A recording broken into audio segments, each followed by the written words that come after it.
경남 브리핑입니다.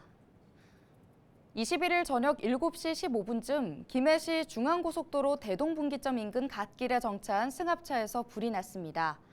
당시 승합차에는 12명이 타고 있어 큰 사고로 이어질 뻔했지만 갓길에 정차한 뒤 대피해 인명피해는 없었습니다. 불은 출동한 소방에 의해 15분 만에 꺼졌으며 주변 도로 통제로 인근 고속도로가 40여 분간 정체됐습니다. 이들은 경북 청도를 방문한 뒤 부산으로 귀가하던 중 차량에 이상이 느껴져 비상 정차한 것으로 알려졌습니다. 아파트 외벽 도장 작업을 하던 인부가 추락해 숨진 사고와 관련해 건설회사 안전 책임자와 현장 소장에게 벌금형이 선고됐습니다. 울산지법은 산업안전보건법 위반과 업무상 과실치사 혐의로 기소된 건설회사 안전 책임자 A씨와 업체에는 각각 벌금 1,000만 원을, 현장 소장 B씨에게는 벌금 700만 원을 선고했습니다. 이들은 지난해 3월 양산의 한 아파트 외벽에서 도장 작업을 하던 50대 인부가 60m 아래로 떨어져 숨지자 안전조치를 제대로 하지 않은 혐의로 기소됐습니다. 경남경찰청이 지난 주말이었던 20일 하루 동안 도내 축제장과 관광지 등 37곳에서 음주운전 단속을 벌여 모두 23건을 적발했습니다. 면허 취소는 17건, 면허 정지는 6건입니다. 경남경찰은 도시권 스쿨존 주변을 비롯해 지역 축제장에서 음주 단속을 이어가고 특히 낮 시간대 음주운전을 불시에 단속한다는 계획입니다. 지난 주말인 20일 경남 백인의 앞바단 5기가 창원 컨벤션센터에서 발대식을 열었습니다. 3살에서 7살 아이를 양육하는 100명의 아빠는 앞으로 공식 소통 공간인 포털 사이트 카페에서 놀이와 교육, 건강 등의 과제를 아이와 함께 풀며 육아 노하우를 쌓아갈 계획입니다.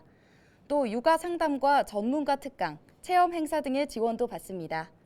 백인의 앞바다는 경상남도와 보건복지부, 인구보건복지협회 경남지회가 지난 2019년부터 매년 함께 운영해 오고 있습니다. 우리 경상남도에서 5번째로 진행되는 행사인데 이것을 통해서 아빠들의 육아 참여와 더불어서 우리 시대의 가장 국가적인 난제인 저출산 문제를 함께 극복하고 고민하는. 키오스크로 주문을 해야 하는데 어떻게 해야 할지 몰라 난감해하는 어르신의 모습. AI는 이 모습을 이렇게 그려냈습니다. 한 번쯤 보신 적 있으실 텐데요. 음식점뿐만 아니라 미용실과 주유소, 심지어는 빨래방에까지 이 키오스크가 등장했습니다. 비대면 주문에 익숙치 않은 어르신들은 돈을 쓰는 것조차 쉽지 않다고 하는데요. 조작이 어려울 뿐만 아니라 기계 앞에서 허둥대다 보면 뒷사람의 따가운 눈총에 식은땀이 난다는 겁니다. 키오스크를 좀 더 다루기 쉽게 만들 순 없을까요? 은행 ATM 기계를 떠올리면 방법이 아주 없는 것도 아닙니다.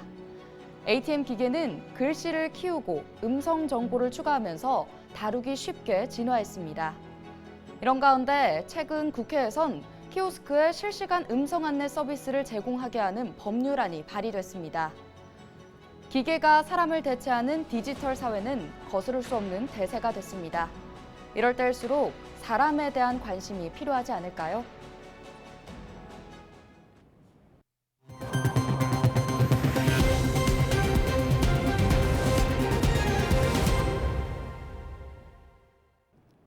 지난 주말부터 전국이 황사 영향권에 든 가운데 당분간 경남에서도 대기질이 좋지 못하겠습니다. 경남 대부분 지역에서는 23일까지 미세먼지 농도가 나쁨 수준을 보일 전망입니다. 한편 24일까지 남해 동부 해상에는 안개가 끼는 곳이 많을 것으로 보여 항해하거나 조업하는 선박은 유의하시기 바랍니다.